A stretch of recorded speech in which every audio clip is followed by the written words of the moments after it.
Hello friends, তো মায়াপুরের আরেকটা পার্ট নিয়ে আমি চলে এলাম। দেখতেই পাচ্ছ একটা কোনো অনুষ্ঠানের দিন। তো হ্যাঁ, আমরা জানতাম না, কিন্তু আমরা যেদিন মায়াপুর গেছিলাম সেদিন ছিল রাধা অষ্টমীর আগের দিন। তো পরের দিন ছিল রাধা অষ্টমী। তো সেইটারই তোমরা দেখতে পাচ্ছ যে শোভাযাত্রা বেরিয়েছে, সবাই তিলক চন্দন পরে রাস্তায়, মানে মায়াপুরের মন্দিরের মধ্যেই এটা হচ্ছে।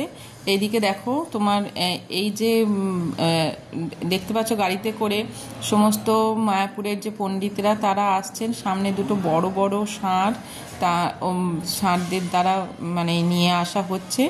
আর এই ভেতরে আছে ঠাকুরের মূর্তিটা।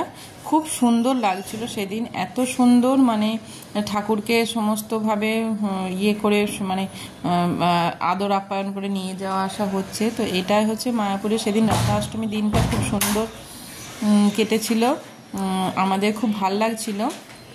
এটাই তোমাদের সঙ্গে শেয়ার করলাম। দেখো তোমরা, সেদিন আকাশটাও ছিল খুব সুন্দর, আর ভক্ত সমাগম ছিল প্রচুর বেশি, অনেক ভক্ত সমাগম ছিল, প্রচুর ভিড় ভাট্টা ছিল, বেশ ভালোই লাগলো। সেই দিনটা খুব সুন্দরভাবে আমরা কাটালাম। তো এইভাবে আমাদের এই দিনটা কেটেছে।